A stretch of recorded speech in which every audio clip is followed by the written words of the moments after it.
Hi friends, welcome back to Patel computer YouTube channel. Friends, ಇವತ್ತಿನ ಒಂದು ಭಾರತ ಸರ್ಕಾರ ವತಿಯಿಂದ ಗ್ರಾಮೀಣ ಡಾಕ್ ಸೇವಕ್ ಆನ್ಲೈನ್ ಮೂಲಕ ಅರ್ಜಿಯನ್ನು ಕರೆಯಲಾಗುತ್ತೆ. ಅದಕ್ಕೆ ಸಂಬಂಧಪಟ್ಟಂತೆ ಈ ವಿಡಿಯೋದಲ್ಲಿ ಸಂಪೂರ್ಣವಾಗಿ ಮಾಹಿತಿಯನ್ನು ತಿಳಿಸ್ಕೊಡ್ತೇನೆ.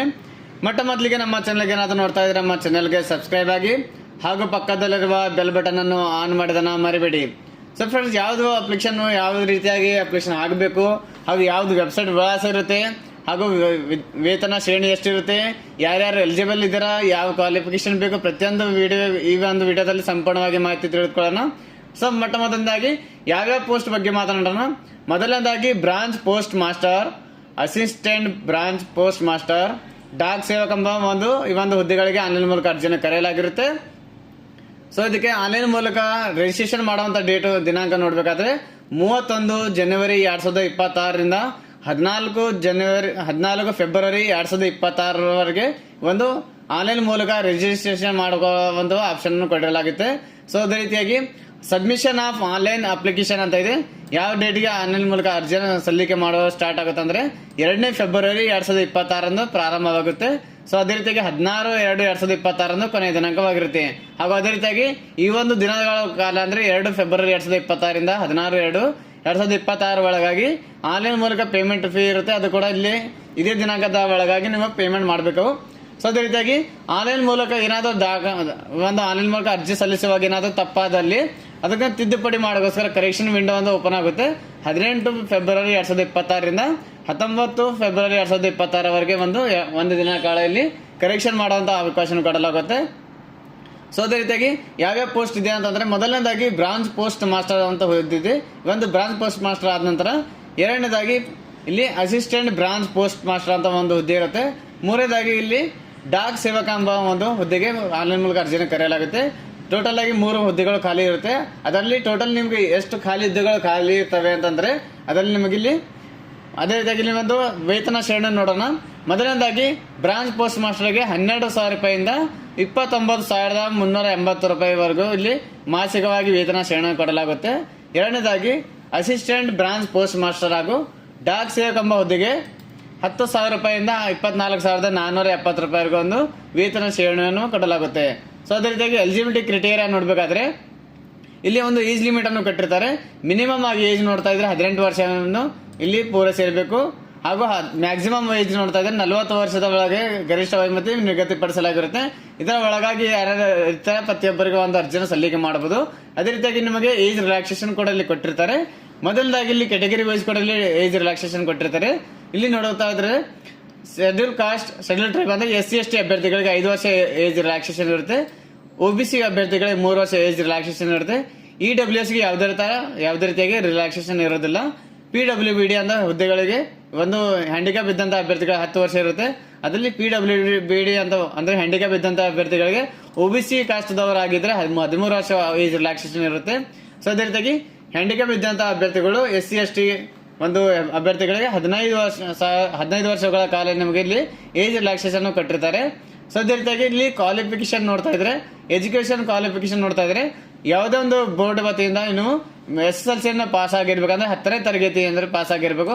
ಸೆಕೆಂಡರಿ ಸ್ಕೂಲ್ ಎಕ್ಸಾಮಿನೇಷನ್ ಅಲ್ಲಿ ಪಾಸ್ ಆದಂತ ಅಭ್ಯರ್ಥಿಗಳು ಅಥವಾ 10th ಸ್ಟ್ಯಾಂಡರ್ಡ್ ಅಂತ ಇಲ್ಲಿ ನೋಡಬಹುದು. 10th ಸ್ಟ್ಯಾಂಡರ್ಡ್ ಪಾಸ್ ಆದಂತ ಅಭ್ಯರ್ಥಿಗಳು ಇಲ್ಲಿ ಆನ್ಲೈನ್ ಮೂಲಕ ಅರ್ಜಿಯನ್ನು ಸಲ್ಲಿಕೆ ಮಾಡಬಹುದು.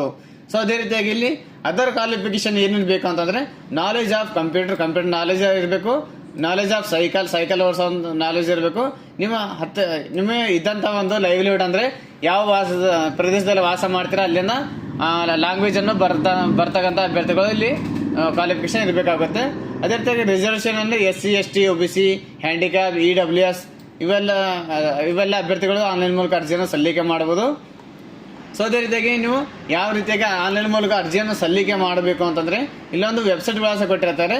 ಇಲ್ಲಿ https indiapost.gov.in/GDS ಆನ್ಲೈನ್ ಎಂಗೇಜ್ಮೆಂಟ್ ಅಂತ ಇದೆ.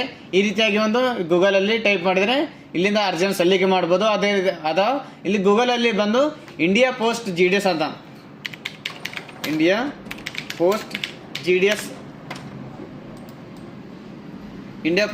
ಅಂತ ಸರ್ಚ್ ಮಾಡಿದ್ರೆ ಫಸ್ಟ್ ಆಪ್ಷನ್ ಈ ಒಂದು ವಿಳಾಸ ಬರುತ್ತೆ. ಇದರ ಮೇಲೆ ಕ್ಲಿಕ್ ಮಾಡ್ಕೋಬೇಕು. ಕ್ಲಿಕ್ ಮಾಡಿದ ನಂತರ ಫ್ರೆಂಡ್ಸ್ ಇಲ್ಲಿ ನೋಡ್ಬೋದು ಈ ತರ ಒಂದು ರಿಜಿಸ್ಟ್ರೇಷನ್ ಮಾಡೋಂತ ಒಂದು ಆಪ್ಷನ್ ಬರುತ್ತೆ. ಇಲ್ಲಿ ಮೊದಲನೇದಾಗಿ ನೋಡ್ಬೋದು ಇಲ್ಲಿ registration of for GDS online engagement schedule 1 ಅಂತ ಇದೆ. ಇದರಲ್ಲಿ ನೀವು ಕ್ಲಿಕ್ ಮಾಡ್ಕೊಂಡು ಡೈರೆಕ್ಟ್ ಆಗಿ ಇಲ್ಲಿಂದ ಹೊಸ ವೆಬ್ಸೈಟ್ಗೆ ತಗೊಂಡೋಗುತ್ತೆ. ಇಲ್ಲಿಂದ ಈ ಒಂದು ವೆಬ್ಸೈಟ್ ಮೂಲಕ ನೀವು ಡೈರೆಕ್ಟ್ ಆಗಿ ಒಂದು ವೆಬ್ಸೈಟ್ ಓಪನ್ ಆಗುತ್ತೆ. ಇಲ್ಲಿಂದ ಕ್ಲಿಕ್ ಹಿಯರ್ ಟು ರಿಜಿಸ್ಟರ್ ಅಂತ ಇದೆ. ಇಲ್ಲಿ ನೋಡ್ಬೋದು ನೀವು ರಿಜಿಸ್ಟ್ರೇಷನ್ ಮಾಡುವಂತ ಡೇಟ್ 30 ಜನವರಿ 2026 14 ಫೆಬ್ರವರಿ 2026 ಮಾಡಲಾಗಿದೆ. ಸೊ ಅದೇ ರೀತಿಯಾಗಿ ಆನ್ಲೈನ್ ಮೂಲಕ ಅರ್ಜಿ ಸಲ್ಲಿಸಲು 2 ಫೆಬ್ರವರಿ 2026 16 ಫೆಬ್ರವರಿ 2026 ಇರುತ್ತೆ. ಅದೇ ರೀತಿಯಾಗಿ ಇಲ್ಲಿ 18 ಫೆಬ್ರವರಿ 19 ಫೆಬ್ರವರಿ ಕರೆಕ್ಷನ್ ಮಾಡುವಂತ ಆಪ್ಷನ್ ನೋಡಬಹುದು. ಇಲ್ಲಿ ವೇಕೆನ್ಸಿ ಎಲ್ಲೆಲ್ಲಿ ಯಾವ ರೀತಿಯಾಗಿ ವೇಕೆನ್ಸಿ ನೋಡ್ಬೇಕಂದ್ರೆ ನಾವು ಇಲ್ಲಿ ಕರ್ನಾಟಕ ಸರ್ಕಲ್ ಅಲ್ಲಿ ನೋಡ್ತಾ ಇದ್ರೆ ಯಾವ್ಯಾವ ಡಿಸ್ಟಿಕ್ ಇದೆ, ಡಿಸ್ಟಿಕ್ ವೈಸ್ ಕೂಡ ಇಲ್ಲಿ ನೀವು ಈಸಿಯಾಗಿ ಚೆಕ್ ಮಾಡ್ಕೋಬಹುದು. ನಮ್ಮ ಗುಲ್ಬರ್ಗ ಡಿವಿಷನ್ ಅಲ್ಲಿ ನೋಡ್ತಾ ಇದ್ರೆ ಎಷ್ಟು ಹುದ್ದೆಗಳು ಖಾಲಿ ಇರುತ್ತೆ ಅದು ಕೂಡ ಇಲ್ಲಿಂದ ಡೈರೆಕ್ಟ್ ಆಗಿ ಇಲ್ಲಿ ಕೌಂಟ್ ಮಾಡಿ ಯಾವ್ಯಾವ ಜಾಗದಲ್ಲಿ ಖಾಲಿ ಇರುತ್ತೆ ಅದನ್ನ ನೋಡ್ಕೋಬಹುದು. ಸೊ ಅದೇ ರೀತಿಯಾಗಿ ಯಾವ ಡಿಸ್ಟಿಕ್ ಅನ್ನು ಸೆಲೆಕ್ಟ್ ಮಾಡ್ತಾರೆ ಆ ಒಂದು ಡಿಸ್ಟಿಕ್ ಪ್ರಕಾರ ಇಲ್ಲೊಂದು ಹುದ್ದೆಗಳು ಖಾಲಿ ಇರ್ತವೆ. ಇಷ್ಟು ಜಾಗ ನೀವು ಆನ್ಲೈನ್ ಮುಖಾಂತರ ಇಲ್ಲಿ ಸರ್ಚ್ ಮಾಡ್ಕೊಂಡು ಡೈರೆಕ್ಟ್ ಆಗಿ ಅರ್ಜಿ ಕೂಡ ಸಲ್ಲಿಕೆ ಮಾಡಬಹುದು. ಅದೇ ರೀತಿಯಾಗಿ ನಿಮಗೆ ಡೈರೆಕ್ಟ್ ಆಗಿ ಸೆಲೆಕ್ಷನ್ ಮಾಡಲಾಗುತ್ತೆ. ಯಾರ್ಯಾರ ಪರ್ಸೆಂಟೇಜ್ ಮೆರಿಟ್ ಪ್ರಕಾರ ನಿಮಗೆ ಸೆಲೆಕ್ಷನ್ ಮಾಡಲಾಗುತ್ತೆ. ಯಾರ SLC ಮಾರ್ಕ್ಸ್ ಶೀಟ್ ಅಲ್ಲಿ ನಿಮಗೆ ಯಾರು ಮೆರಿಟ್ ಹೆಚ್ಚಿಗಿರುತ್ತೆ ಅಂದ್ರೆ ಮಾರ್ಕ್ಸ್ ಹೆಚ್ಚಿಗಿರುತ್ತೆ ಅಂತವ್ರಿಗೆ ಮಾತ್ರ ಇಲ್ಲಿ ಸೆಲೆಕ್ಷನ್ ಮಾಡಲಾಗುತ್ತೆ. ಸೆಲೆಕ್ಷನ್ ಮಾಡಬೇಕಾದ್ರೆ ಏನೇನು ದಾಖಲೆಗಳು ಬೇಕು ಅಂತಂದ್ರೆ ಮೊದಲನೇದಾಗಿ ಮಾರ್ಕ್ಸ್ ಶೀಟ್ ಬೇಕು. ಅದೇ ರೀತಿಯಾಗಿ ಎರಡನೇದಾಗಿ ಐಡೆಂಟಿಟಿ ಪ್ರೂಫ್ ಅಂದ್ರೆ ನೀವು ವೋಟರ್ ID ಆಗ್ಬೋದು, ಪ್ಯಾನ್ ಕಾರ್ಡ್ ಆಗ್ಬೋದು, ಆಧಾರ್ ಕಾರ್ಡ್ ಆಗ್ಬೋದು, ಒಂದು ಐಡೆಂಟಿಟಿ ಪ್ರೂಫ್ ಬೇಕಾಗುತ್ತೆ. ಮೂರನೇದಾಗಿ ಕಾಸ್ಟ್ ಸರ್ಟಿಫಿಕೇಟ್ ಬೇಕಾಗುತ್ತೆ. ನಾಲ್ಕನೇದಾಗಿ ಹ್ಯಾಂಡಿಕ್ಯಾಪ್ ಏನಾದರೂ ಇದೆ ಹ್ಯಾಂಡಿಕ್ಯಾಪ್ ಸರ್ಟಿಫಿಕೇಟ್ ಬೇಕು. EWS ಅಲ್ಲಿ ಬರ್ತಾ ಇದ್ರೆ EWS ಸರ್ಟಿಫಿಕೇಟ್ ಬೇಕು. ಟ್ರಾನ್ಸ್ಜೆಂಡರ್ ಏನಾದರೂ ಇದ್ರೆ ಟ್ರಾನ್ಸ್ಜೆಂಡರ್ ಸರ್ಟಿಫಿಕೇಟ್ ಸಬ್ಮಿಟ್ ಮಾಡಬೇಕು. ಡೇಟ್ ಆಫ್ ಬರ್ತ್ ಪ್ರೂಫ್ ಅಂದ್ರೆ ಡೇಟ್ ಆಫ್ ಬರ್ತ್ ಪ್ರೂಫ್ ಅಂದ್ರೆ ಮಾರ್ಕ್ಸ್ ಶೀಟ್ ಸಬ್ಮಿಟ್ ಮಾಡಬಹುದು, ಪ್ಯಾನ್ ಕಾರ್ಡ್ ಸಬ್ಮಿಟ್ ಮಾಡಬಹುದು, ಬರ್ತ್ ಸರ್ಟಿಫಿಕೇಟ್ ಕೂಡ ಇಲ್ಲಿ ಸಬ್ಮಿಟ್ ಮಾಡಬಹುದು. ಸೊ ಇಷ್ಟು ಈಸಿಯಾಗಿ ನೀವು ಆನ್ಲೈನ್ ಮುಖಾಂತರ ಅರ್ಜಿಯನ್ನು ಸಲ್ಲಿಕೆ ಮಾಡಬಹುದು. ಯಾವ ಯಾವ ಹುದ್ದೆಗಳು ಎಲ್ಲೆಲ್ಲಿ ಖಾಲಿ ಇರ್ತವೆ ಅದು ಕೂಡ ಡೀಟೇಲ್ಸ್ ಆಗಿ ನೀವು ಇಲ್ಲಿ ಲಾಗಿನ್ ಆದ ನಂತರ ನೀವೆಲ್ಲ ಡೀಟೇಲ್ಸ್ ಆಗಿ ನೋಡ್ಕೊಂಡು ಅಲ್ಲಿಂದ ಅರ್ಜಿಯನ್ನು ಸಲ್ಲಿಕೆ ಮಾಡಬಹುದು. ಸುಮಾರು ನಮ್ಮ ಇಲ್ಲಿ ಕರ್ನಾಟಕದಲ್ಲಿ 14,400ಕ್ಕಿಂತ ಹೆಚ್ಚಾಗಿ ಇಲ್ಲೊಂದು ಪೋಸ್ಟ್ ಅನ್ನು ಕರೆದಿರ್ತಾರೆ. ಆನ್ಲೈನ್ ಮೂಲಕ ಅರ್ಜಿಯನ್ನು ಸಲ್ಲಿಕೆ ಮಾಡಬಹುದು. ಸೊ ಇದೇ ರೀತಿಯಾಗಿ ಆನ್ಲೈನ್ ಮೂಲಕ ಏನಾದರೂ ಅರ್ಜಿಯನ್ನು ಪ್ರಾರಂಭ ಆದರೆ ಯಾವ ರೀತಿಯಾಗಿ ಸ್ಟೆಪ್ ಬೈ ಸ್ಟೆಪ್ ನೀವು ಇಲ್ಲಿ ಆನ್ಲೈನ್ ಮುಖಾಂತರ ಫಿಲ್ ಮಾಡಬೇಕು ಅದು ಕೂಡ ಸಂಪೂರ್ಣವಾಗಿ ಒಂದು ವಿಡಿಯೋದಲ್ಲಿ ಸಂಪೂರ್ಣವಾಗಿ ತೋರಿಸ್ಕೊಡ್ತಾನೆ. ಸೊ ಫ್ರೆಂಡ್ಸ್, ನಮ್ಮ ಮಾಹಿತಿಯನ್ನು ಇಷ್ಟವಾದಲ್ಲಿ ನಮ್ಮ ವಿಡಿಯೋನ ಲೈಕ್ ಮಾಡಿ. ಯಾರ್ಯಾರು ಪೋಸ್ಟ್ ಆಫೀಸ್ ಒಂದು ಹುದ್ದೆಗೆ ಕಾಯ್ತಾ ಇದ್ರೆ ಪ್ರತಿಯೊಬ್ಬ ವಿದ್ಯಾರ್ಥಿಗಳಿಗೆ ಒಂದು ವಿಡಿಯೋನ ಶೇರ್ ಮಾಡಿ. ಎಲ್ಲ ವಿದ್ಯಾರ್ಥಿಗಳ ಗ್ರೂಪ್ಗೆ ಒಂದು ವಿಡಿಯೋನ ಶೇರ್ ಮಾಡಿ. ನಾನು ಮತ್ತೆ ಭೇಟಿ ಆಗ್ತೇನೆ ಮುಂದಿನ ವಿಡಿಯೋ ಜೊತೆಗೆ. ಅಲ್ಲಿವರೆಗೂ ನಮಸ್ಕಾರ, ಧನ್ಯವಾದಗಳು, ಶುಭ ದಿನ.